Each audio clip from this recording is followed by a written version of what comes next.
Hello everyone, स्वागत है आप सभी का हमारे यूट्यूब चैनल पर। तो आज की खबर जानने से पहले अगर आप हमारे चैनल पर नए हो तो हमारे चैनल को सब्सक्राइब कर लीजिए और वीडियो को लाइक जरूर करिएगा तथा फुल वॉच करिएगा, ठीक है। और ऐसे ही न्यूज़ अपडेट पाने के लिए हमारे साथ जुड़े रहिएगा। तो आज यहाँ पर जो है वो वित्त वर्ष जो 2025-26 से रिलेटेड है, महंगाई जो है वो बताई गई है, ठीक है।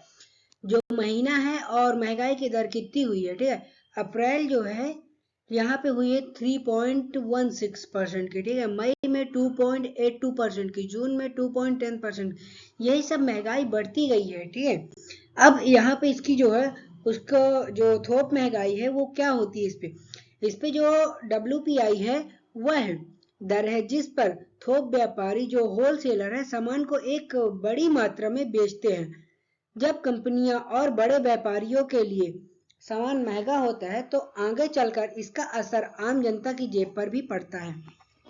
अगर सामान महंगा होगा तो इसका असर आम जनता पर भी पड़ेगा तथा उनकी जो खुदरा कीमतें हैं वो भी बढ़ने लगेंगी, जो रिटेलर प्राइस है वो भी बढ़ेंगे। अब इसमें महंगाई बढ़ने की क्या मुख्य कारण है, जो हमने पिछले देखा कि अप्रैल मई जून में बढ़ा था, वो बढ़ने के क्या कारण, ठीक है। उसके अनुसार मुख्य रूप से इन दो चीजों की वजह से महंगाई बढ़ती है। कौन सी दो चीजें?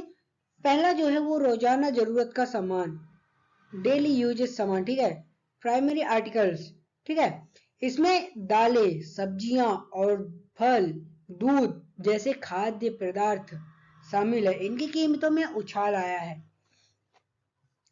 फ्यूल दूसरा जो आता है, फ्यूल और पावर, पेट्रोल डीजल और बिजली की बढ़ती कीमतों ने पूरी सप्लाई चेन को महंगा कर दिया है। माल ढुलाई जो लॉजिस्टिक का खर्च बढ़ने से हर चीज की कीमत पर असर पड़ा है। अब इसे मार्च के आंकड़े का रिकॉर्ड क्या है, 3.88% की दर। यह दर पिछले कुछ समय के मुकाबले काफी तेज है। 38 महीने जो 38 महीने का रिकॉर्ड पिछले 3 सालों से ज्यादा के समय में थोक महंगाई इतनी ज्यादा नहीं रही थी। यह अर्थव्यवस्था के लिए एक चेतावनी का संकेत है, क्योंकि मार्च में इसका आंकड़ा जो है वो बहुत ज्यादा दर का है। इसीलिए अब इसका आप पर क्या असर होगा? जब थोक महंगी बढ़ती है तो आने वाले समय में खुदरा महंगाई जो CPI है भी बढ़ने की संभावना रहती है।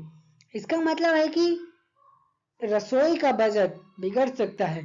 जो सामान सब्जी भाजी या तेल ऑयल अभी सस्ता आ रहा था वो अब महंगा आएगा, जिससे हमारे रसोई का बजट बिगड़ सकता है। अगर महंगाई इसी तरह बढ़ती रही तो RBI ब्याज दरों में कटौती करने से बच सकता है, जिससे लोन सस्ते होने की उम्मीद कम हो जाती है। अब इस पे बेस इफेक्ट का खेल क्या है? सांख्यिकी में जब हम पिछले साल के इसी महीने से तुलना करते हैं तो उसे बेस इफेक्ट कहते हैं। अगर पिछले साल में थोक महंगाई बहुत कम थी तो इस साल मामूली बढ़त की प्रतिशत में बहुत ज्यादा दिखाई देती है। 38 महीने का रिकॉर्ड टूटने के पीछे एक बड़ा कारण पिछले लो बेस भी हो सकते हैं। अब इसमें मैन्युफैक्चर्ड प्रोडक्ट की भूमिका क्या रहती है?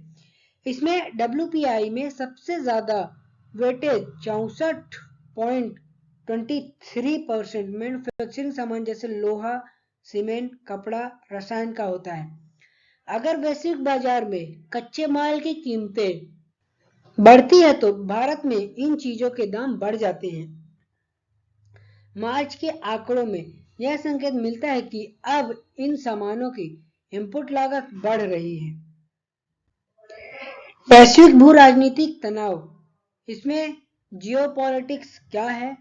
इस समय दुनिया के कई हिस्सों में तनाव जैसे मिडिल ईस्ट या लाल सागर संकट की वजह से सप्लाई चेन प्रभावित हुई है। शिपिंग कास्ट, समुद्री रास्तों में रुकावट से उनके माल ढोने का खर्च जो है वो बढ़ा है। कच्चा तेल भारत अपनी जरूरत का 80% से ज्यादा तेल आयात करता है। अंतरराष्ट्रीय बाजार में कच्चे तेल की कीमतों में अस्थिरता का सीधा असर हमारे WPI के फ्यूल सेगमेंट पर दिखाई देता है। ठीक है, इसमें मौसम और ऑन नीनो जो वाटर इम्पैक्ट है उसमें क्या इम्पैक्ट पड़ता है। खाद्य पदार्थ फूड आइटम्स की महंगाई अक्सर बेमौसम बारिश या अत्यधिक गर्मी से जुड़ी होती है। मार्च के महीने में अगर फसल की आवक कम रही है या स्टोरेज में दिक्कत आई है तो थोक जो मंडियों में कीमतें बढ़ जाती हैं। अगर बारिश हुई, फसल खराब हुई तो उनके सामान कम पहुंचेगा मंडियों में, जो उद्योग है वो कम पहुंचेगा, जिसके कारण से मंडियां महंगी हो सकती हैं। अब यूपीएससी के लिए एक प्रो टिप्स क्या है। WPI में खाद्य महंगाई जो फूड इन्फ्लेशन को मापने के लिए WPI फूड इंडेक्स देखा जाता है।